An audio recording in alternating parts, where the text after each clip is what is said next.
Hello, everyone. It is a sunny Saturday in May, and you're here with me, Dr. Vanessa, a naturopathic doctor at Brio Integrative Health in Richmond. And today I'm going to be telling you or sharing with you a lot of my knowledge on eczema. Today's masterclass, it's going to be a bit longer than our weekly Facebook talks, about 45 minutes I'm aiming for. And throughout, I'll be sharing my learning on eczema as well as the healing power of clay. Clay is something that I didn't spend a lot of time learning about in my naturopathic education, and something that I came to educate myself about and appreciate more in the years after graduating from school. So first, I'll start with a little activity. And for those who are joining me, maybe you can do this physically as well, or in your mind's eye. So when asked to draw a tomato, most will produce a picture of a glossy, red, squat fruit.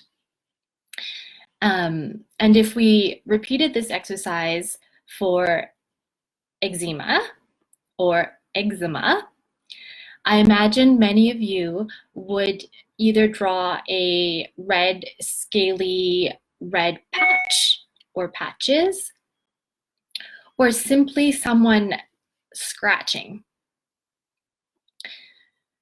Either way you pronounce these words, they call to mind classic characteristics.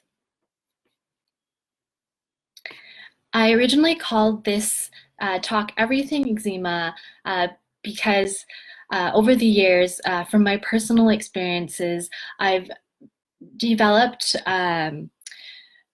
quite a breadth of knowledge about eczema, and I really wanted to impart that on you, but it's not really realistic with the time we have.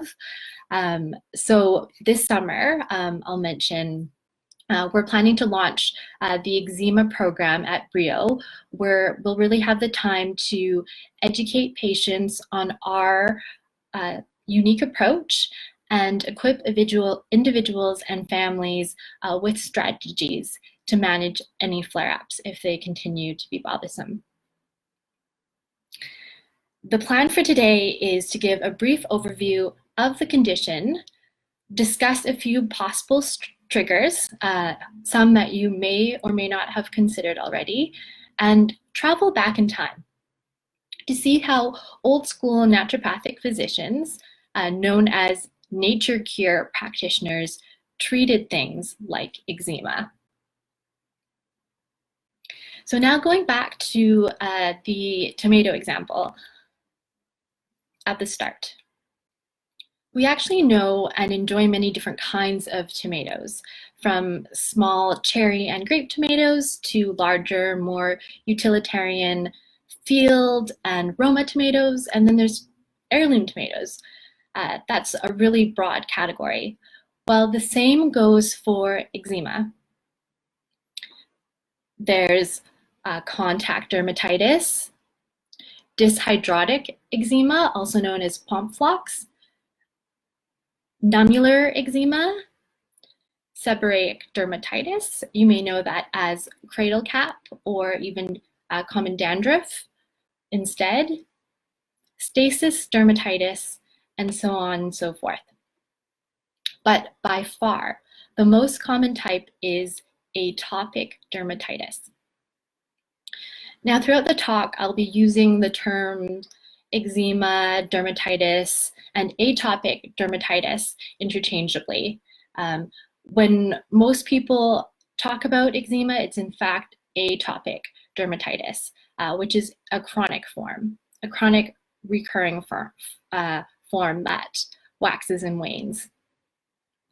Dermatitis itself is actually a term that just means an inflammatory skin condition.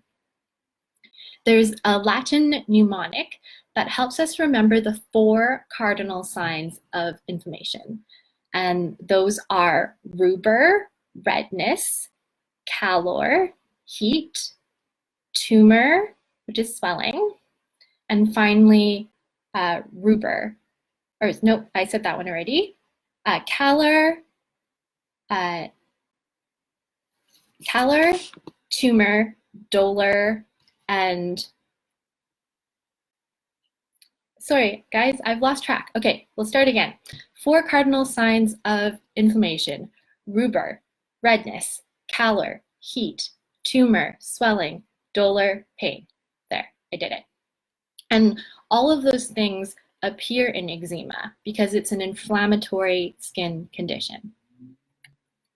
In fact, eczema stems from the Greek word that means to boil over or to break out.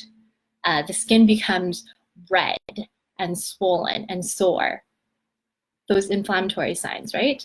It's sometimes even accompanied by small blisters, fluid-filled bubbles known as vesicles, even bleeding if it's scratched enough, and crusts if it's infected.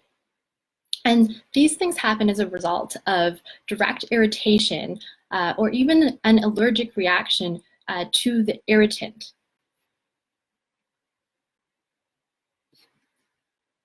Symptoms of eczema, and again, we're talking about atopic dermatitis because the symptoms will differ a little bit for each kind. Often, but not always, begin in infancy. So that's the first 6 months of a person's life.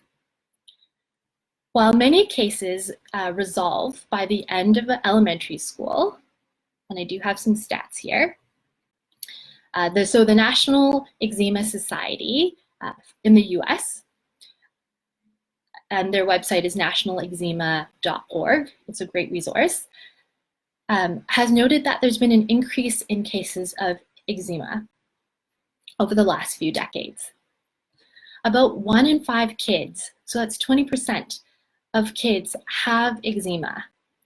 And 80% of people, if they're going to get eczema, experience it, their first case, before the age of 5 or 6. So even before they really start grade school. Luckily, many cases do resolve by the end of elementary school, so by around age 10, depending on what municipality, that's grade 5.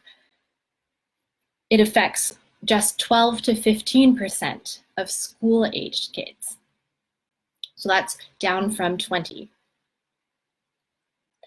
And some cases don't resolve. So that leaves about 10% of adults with eczema, with chronic eczema. And sometimes it seemingly comes out of the blue and you haven't had previous episodes. Areas affected tend to be the face, so cheeks, especially eyelids, neck, the flexor surfaces. So flexor are the places that we bend. So that would be the insides of elbows and knee creases, of course, behind the ears, between fingers, places where you can sweat. But surprisingly, it rarely affects the armpits or groins, which can be especially sweaty areas. For kids, eczema can also appear on the extensor surfaces. So that's the opposite of the flexor surfaces. So this is the flexor surface of my elbow, and this is the extensor surface. And extensor surfaces are normally associated with psoriasis, but in kids, it can appear in those less typical places, as well as the back of the neck. We also have a flexor surface of the neck, and then an extensor surface when we tilt back behind. Atopic dermatitis refers to atopy, which is a hereditary or inherited susceptibility to developing the 3 A's. So that's atopic dermatitis or eczema, the focus of this talk, asthma, allergic rhinitis, or hay fever. If one parent has any of these conditions, the chances of their child having at least one is as high as 50%. So you can only imagine what a child's chances of inheriting their parents' atopic conditions are if both parents have one or multiple atopic conditions between them. Also worth noting is the incidence of food allergies is also higher in kids with atopic dermatitis. It's 25 to 33% higher. The atopic conditions are sometimes illustrated as a triangle. So with each of the 3 conditions, again, that's atopic dermatitis or eczema, asthma, and lastly, allergic rhinitis, forming our 3 points. And so it can travel from one corner to another and evolve regardless of where you start. The other ones might appear or are more likely to. Sometimes this pattern is also referred to as an allergic march because it tends to progress in a predictable pattern from skin on our surface to deeper tissues like the lungs. And that's when you see things like asthma and also the gut. We mentioned there's a link with food allergies. And then coming back out, the sinuses, the hay fever, the allergic rhinitis.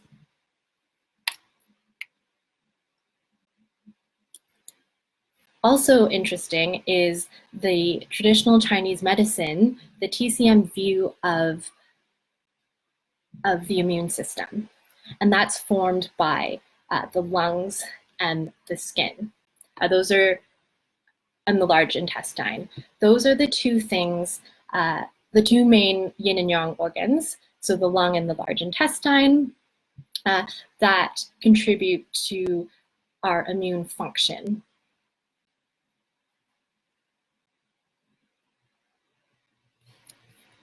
And connecting that back in with the atopic triad, so we mentioned gut issues, food allergies, that's large intestine, lung, asthma. And the interface is the skin. So in this class, we'll focus on atopic dermatitis, and not only because it's the most common, but also because it's one of the hardest types to treat. And if you're someone with eczema, I'm sure you know this is all too true. It's not just identifying your triggers, but the true cause is actually still unknown. What we do know so far is that it's associated with an elevated level of IgE, so immunoglobulin E antibodies, which means that our immune systems have somehow become sensitized to an internal or external allergen or irritant. An example of an internal irritant could be our own sweat. Some people find that in the warm months, their eczema gets worse. They're sweating more, and that can tend to irritate existing eczema. Other home triggers include changes in climate, temperature, or weather. Some people get worse in the winter, some worse in humid, damp conditions. Stress, food sensitivities, we've mentioned a few times, environmental allergies, different irritants, and even infections can trigger eczema. We also know that those with atopic dermatitis are more likely, up to 50% of eczema patients have something known as a filaggrin deficiency. This is due to a gene mutation that affects the ability of this protein, filaggrin, to maintain the outer protective barrier. And also, the filaggrin is involved in the way that skin cells mature. So even before we see what's happening on the surface. When we don't have enough filaggrin, moisture escapes. It helps lock in moisture and manage pH. When we don't have enough moisture, what happens? We dry out, and it becomes much easier for harmful bacteria, viruses, fungus, different microorganisms to find their way inside those cracks that develop and cause those signs of inflammation and infection that we see and experience. Staph bacteria, Staphylococcus aureus, is also found much more often on the skin of people with eczema. Compared to only about 20% of people who don't have eczema. I think the number is like something like 85, or it's really high, how much people with eczema actually have more staph on their skin. So the issue with the combination is you have the filaggrin allowing your skin to be more dried out, creating micro cracks, and these are entryways then for the staph bacteria that are just on standby on our skin surface to penetrate into the deeper layers and cause infection when we rub or scratch too hard. Staph bacteria also flourish on broken, weeping skin. The different substances that come to the surface also attract them and help them multiply. So from our new understanding of the role of the filaggrin protein and staph bacteria, the takeaway is really how important it is to lock in the moisture to prevent that dry, tight, itchy feeling, and thus the insatiable need to scratch. That's what can really get us in trouble when there's a harmful bacteria so close by. In terms of triggers, paying careful attention to what we put in and on our bodies is also important. So we've already said that the incidence of food allergies, these are IgE type reactions, is also 25 to 33% higher in kids with atopic dermatitis. So these are outright allergies, the type that exhibits more of those anaphylactic symptoms where you will see urticaria or hives, an increase in heart rate, maybe a difficulty breathing, swelling, those types of things, a drop in blood pressure. Those are allergies. Then there's also food sensitivities, which is modulated by a different immunoglobulin, and that is IgG. Most food sensitivity tests will measure IgG, where the skin prick test is more like an IgE test. And with IgG,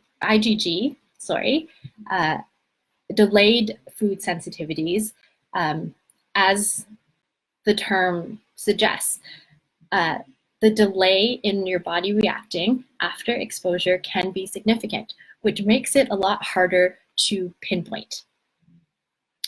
This is where a food sensitivity test that your naturopath can perform can be helpful. An elimination challenge diet is another way to do it. It's the gold standard in food sensitivity testing, but this approach does take more time. And You may have a sensitivity to a food that's not regularly in your diet, and so it can be missed, whereas the food sensitivity testing runs panels of usually 95 and up foods. There's even 200 food panels, panels that cater to different cuisines, like an Asian or Japanese diet, for example, that can catch those things that you might seldom eat, but can have lasting effects on your immune system for upwards of weeks. So I mentioned what we put in our bodies, and now what we put on our bodies. So now I'm going to talk a bit about a skincare routine, bathing, moisturizing, and topical treatments. And I just wanted to share a personal story before I get into all the details. So in 2013, I experienced the worst case of eczema in my life. Thick patches started appearing on my neck and eyelids. It became really hard to keep my eyes open because of how swollen they were, and just the thickened skin on my eyelids itself was quite heavy. And this happened a week after I went camping outside Tofino, and I have different theories for the storm of things that led to it, but at this point I was more focused on symptom management because it was worsening day by day. So on my lunch break, I was working at Kits in the time. I went to a walk-in clinic there, and I was quite embarrassed by the appearance, especially on my neck. It really was taking over. So I was artfully wearing different neckerchiefs and scarves, even though it was the summer. And I unwrapped my neck to show the doctor. Well, she social distanced from me. This is before, this was a government mandated thing. This is years ago in 2013. She stayed at least 6 feet away from me for the duration of our appointment. And she took no interest in the actual appearance of my eczema. Now, for those of you who were here for the beginning of the talk, you'll know that there's different types of eczema, and diagnosing the specific kind can be key to success in treatment because each different kind has different causes, symptoms, and therefore it should be managed differently. So she wasn't really interested in the specifics. And she said that there's no way she could know what may have caused it, this aggravation. And she wasn't even willing to explore the possibilities with me. Granted, I know that in conventional appointments, usually you only have 15 minutes, but I was in quite a bit of distress. And she also said that there was nothing more she could do for me. If I didn't want the topical steroid cream or hydrocortisone that she was just waiting to prescribe. So I left there feeling quite defeated. The reason why I didn't want the cortisone is because it suppresses the immune system in order to control the inflammation. But it can also cause the skin to thin and waste away or atrophy with prolonged use. This is said to happen in about 5% of people, which doesn't sound like a lot, but if it's you could be 1 in 20, and you have to decide whether that is an acceptable risk. Once skin is atrophied, it stays that way. It can't grow thicker again. And when your skin is thinned, you become more prone to future damage. And if you keep resorting to the hydrocortisone creams, then you run the risk of increasingly thinning your skin. So that night, I was up to my wit's end, and I took the advice of a friend who recently treated her own eczema with turmeric while in a rural village in Nepal without access to any clinic or different healthcare practitioners. I touched on this story in my most recent Facebook Live on Wednesday, and suffice it to say that the turmeric treatment worked. It was just a turmeric powder mixed in aloe gel. And when I was preparing for that talk, I noticed multiple comparisons in the literature on the effectiveness of turmeric, and there was comparisons made to cortisone, that its action, anti-inflammatory action, was very similar to cortisone, which is a steroid, like the body's own cortisol or stress hormone. The next time I had a major flare-up, I went to a different walk-in clinic. This time it was in Yaletown, and this doctor, skin stuff wasn't really his forte, and so he said, okay, I can either send you to a dermatologist or an allergist, and he let me pick. If it was you or someone you know that you're caring for, which would you choose?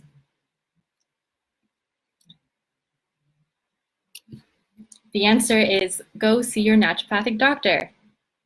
I'm just kidding. There's no trick questions. These options, these specialists, the dermatologists and the immunologist or allergist, can be really helpful, but it really depends on what you're dealing with, and also your values and preferences for how you'd like to be treated. I knew from early on that I didn't want the steroid cream, although it can be very effective. I had seen with other family members, because I do come from an atopic family, that it would quite quickly resolve the symptom, but it would always come back. And with the whole risk of chronic use of the steroid and thinning the skin, I didn't want to start that cycle. So when I finally got in with the dermatologist, I was on the verge of starting naturopathic medical school. So I was really excited when he started educating me on the atopic triad. Again, that's atopic dermatitis, eczema, asthma, or allergic rhinitis, hay fever. And I was so impressed with how flexible he was based on the previous story I told. He was so flexible and had another option for me right away when I said I would really like to avoid the hydrocortisone. He instead prescribed something called Elidel. I hope I'm pronouncing that right. It's that's the brand name. It's pimcrolimus ointment, which is used for people with skin conditions that shouldn't or haven't responded to topical steroids. It belongs to a class of drugs called calcineurin inhibitors. Little did I know at the time that calcineurin inhibitors work on calcineurin, an enzyme that activates the T cells of the immune system. T cells, a type of white blood cell that matures in the thymus, hence the T. They mature in the thymus gland, and they're at the core of our adaptive or acquired immunity. So you can imagine I felt quite foolish. I thought I was doing my immune system and my skin a favor by avoiding the hydrocortisone, but I was backed into the same corner, essentially. It also happened to be much, much more expensive than hydrocortisone, which you can get in different strengths over the counter and behind the counter. I didn't have Extend Health at the time. So both of those conventional topical methods modify or suppress aspects of the immune system in one way or another. And outside of the skin thinning effects and maybe affecting our immune system in a different way than what was intended, because it's hard to treat yourself as individual parts. There'll likely be a spillover effect when you try to isolate one area like skin, especially because it gets absorbed into your bloodstream. It could be affecting your immunity on more systemic levels.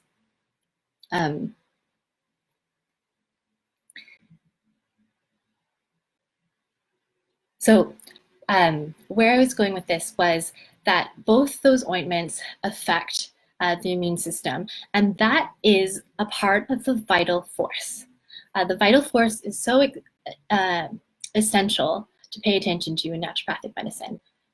It represents the energy or spirit which gives life and strength to the body, the soul.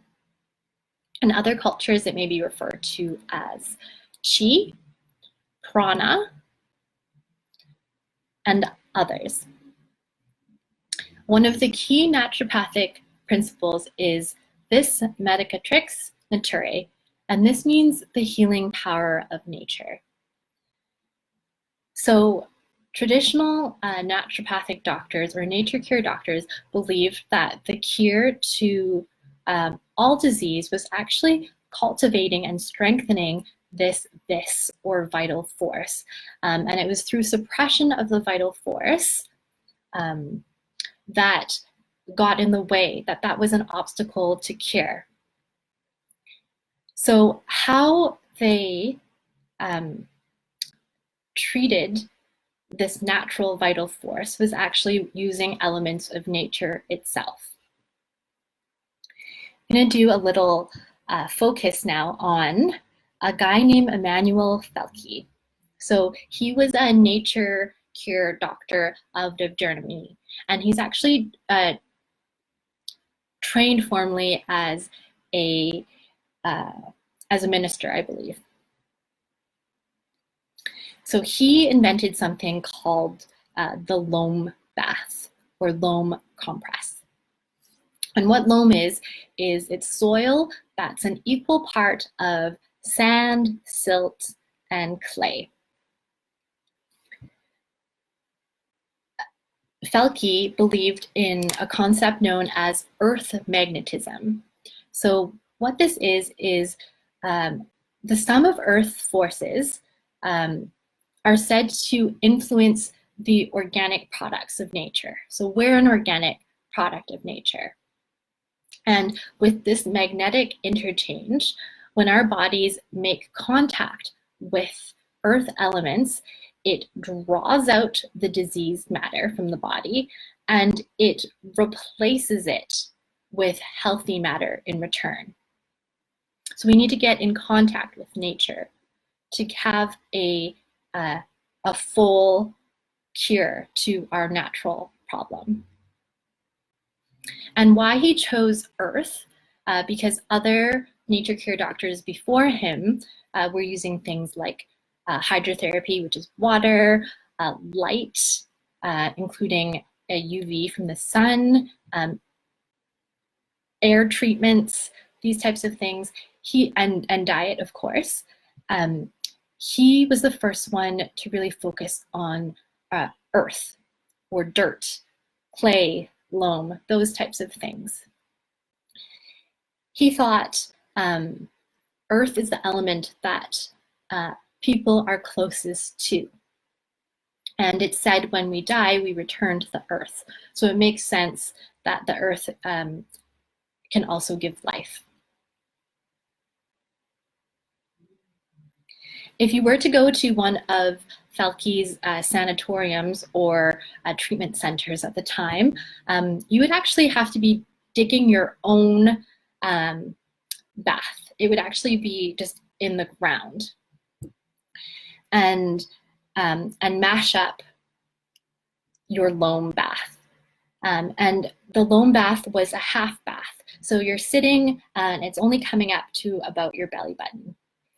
And then you would take that loam, so that mixture of soil and clay and silt and sand, and you would spread it up towards your lower ribs, your lower lungs. And then you would roughly wipe it off and allow the remaining mud to dry on the skin. And the next phase of treatment was then to do gymnastics. This might sound a bit zany, but people from far and wide were traveling to his treatment centers, his sanatoriums, to get this treatment. And you'd be doing it in a group. And I don't believe that there's much body shaming then. So people were just as they are. They all were hoping to benefit from this cure. And it was kind of fun just to be amongst like-minded people. And so then you'd be doing your gymnastics with the loam drying on you. And this increase in circulation with heavier breathing, with exercise and movement, really enhance the absorptive pressure and for the loam to draw up any toxins or impurities from the body. And once you're done with your gymnastics, then you would just lightly buff off the rest, which should only just be a fine powder at this point. And that action would also just increase circulation to the skin, and then other tissues and organs below connected to it. Felke believed that blockages in the organs of elimination, so that's skin, lungs, kidney, liver, intestines, these are the things that allow accumulation of toxic, harmful substances to build up in our body. And this is one of the things that can cause eczema. The inability for our bodies to process toxins and detoxify that we're exposed to on a daily basis.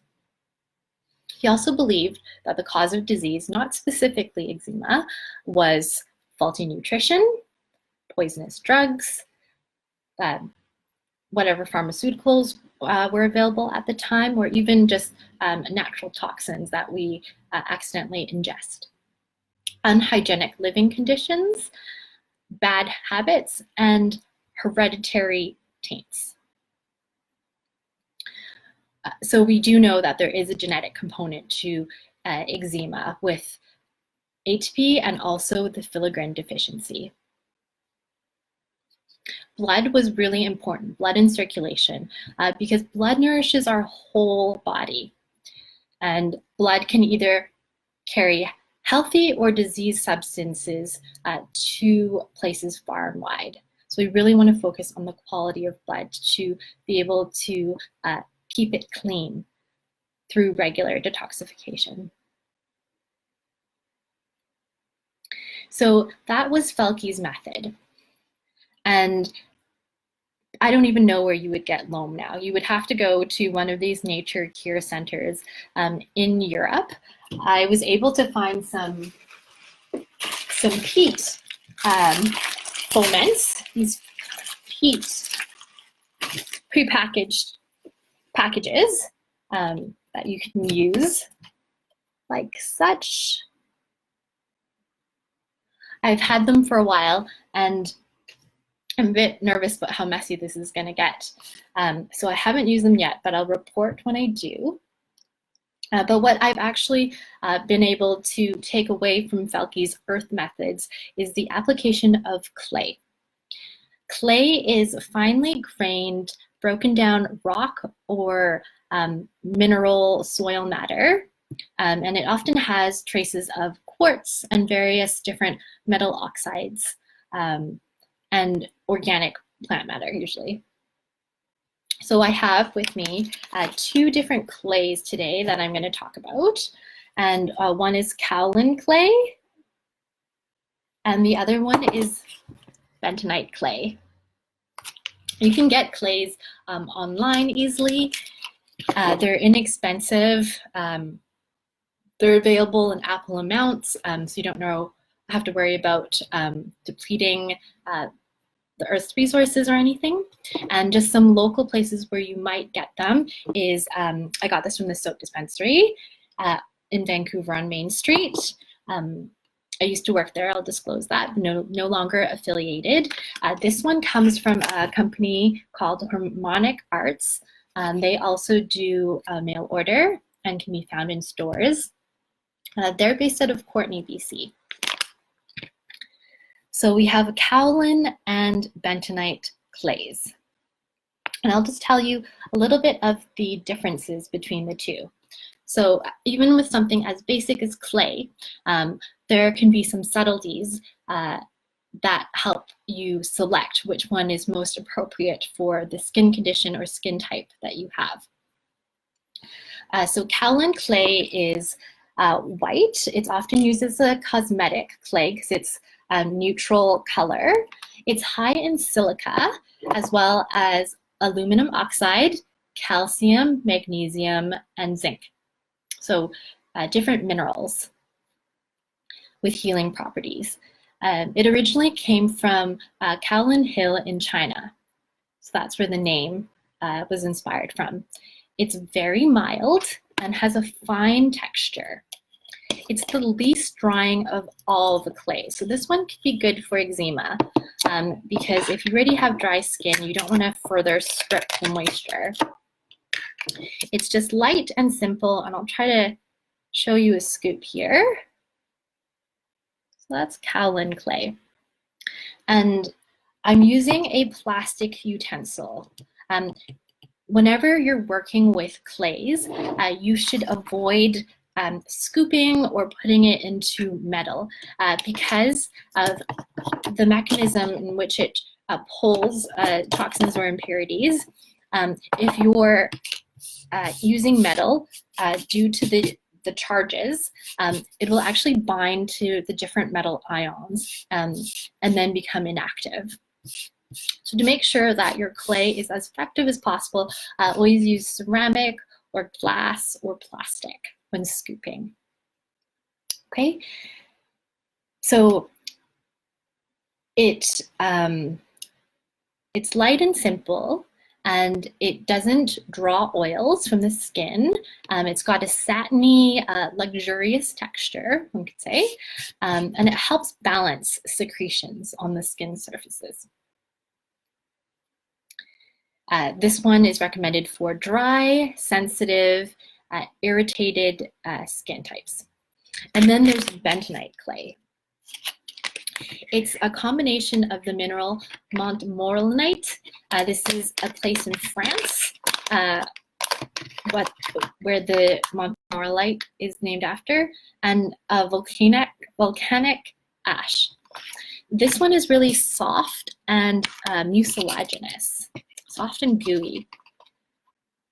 And that's a little more pigmented. It's a light gray color. This one is rich in silica, aluminum, iron, and magnesium. So it's got a different mineral profile. And a large source of it is Benton in Montana, hence bentonite clay. It is also mild, but it's a lot more absorbent and highly healing. This is a popular clay when you look at different ideas for home remedies for eczema or oily skin. And it's also antibacterial. So this would be good for acne as well. It has a fine texture and it can absorb much more than its mass in water. So it's great for oilier skin.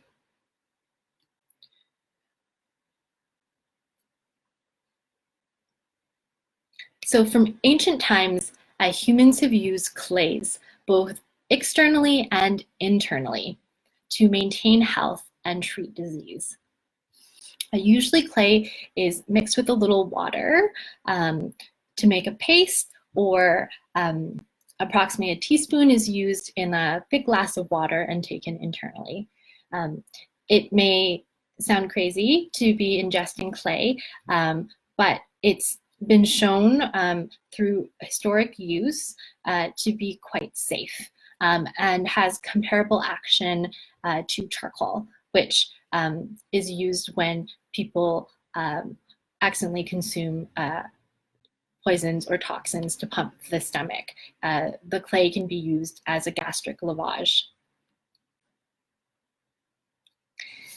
So I mentioned earlier not to use the metallic instruments, bowls and spoons and such, to handle your clay, and it's because it has a polycationic or cationic charge, a positive charge.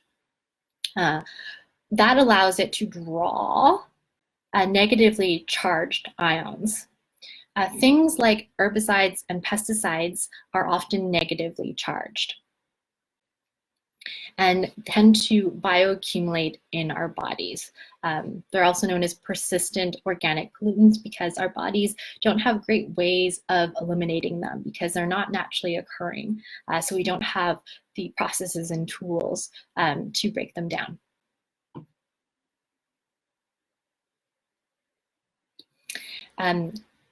Whether using it externally or internally, it increases the release and excretion of toxins from body tissues. And it's been measured in animal studies and human studies from the waste, from feces, the amount of things like heavy metals that have been let go of by the body after clay treatment.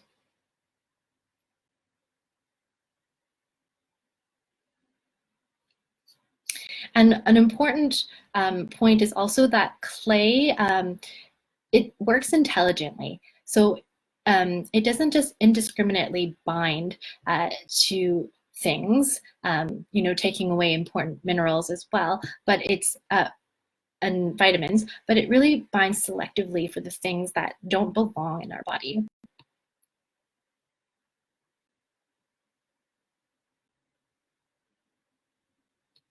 You can also consider adding a little scoop of clay to your moisturizer for daily use, and then you don't have to worry about the mess of the paste. And in cases of diaper rash, bentonite clay has been shown to work better and faster than something like a calendula or marigold ointment. It also has the ability to heal skin lesions and ulcers, which is why it can be good for eczema that's quite severe, and there's been a lot of scratching that's taken place and abraded the skin.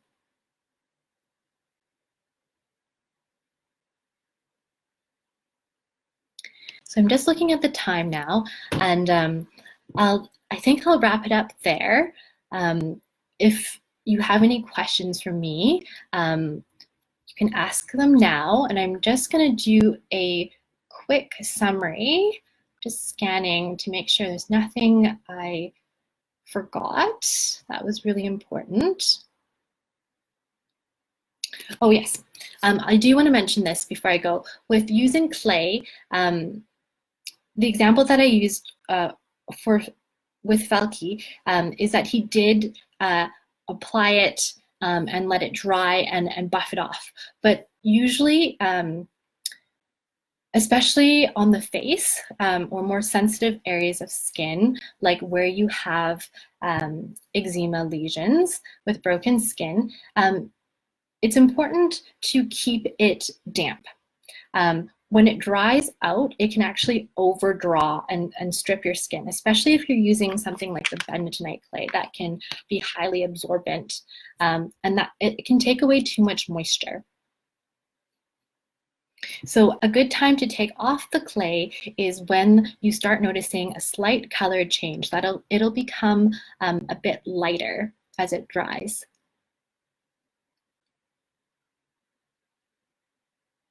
And for an overnight treatment, you can always put on a thicker layer and then wrap it with food-grade plastic wrap to keep it damp and active through the night to provide a longer soothing treatment. So in this talk today, we covered some of the new things that we know about eczema, the filaggrin deficiency, the tendency to have a chronic staph infection on the skin, the fact that there are very many different types of eczema, but usually the term is referring to atopic dermatitis. It's an atopic condition along with asthma and hay fever. And we also talked about how important it is to keep the skin barrier intact so that moisture stays in and we don't have any drying out, because that will allow irritants, allergens, and infections to take root much easier. And we also learned about a new way to treat eczema at home through the use of clay. And I mentioned just two kinds, bentonite and kaolin, but there are, I can probably name at least 10 different types of clay right now, and they all have their own unique properties, so feel free to experiment. And a special thanks to Father Felke, who was the first one to introduce us to using earth minerals like clay in naturopathic medicine. I hope you have a good rest of your weekend, and happy Mother's Day to any mums that are listening. That's all I have, and goodbye for now.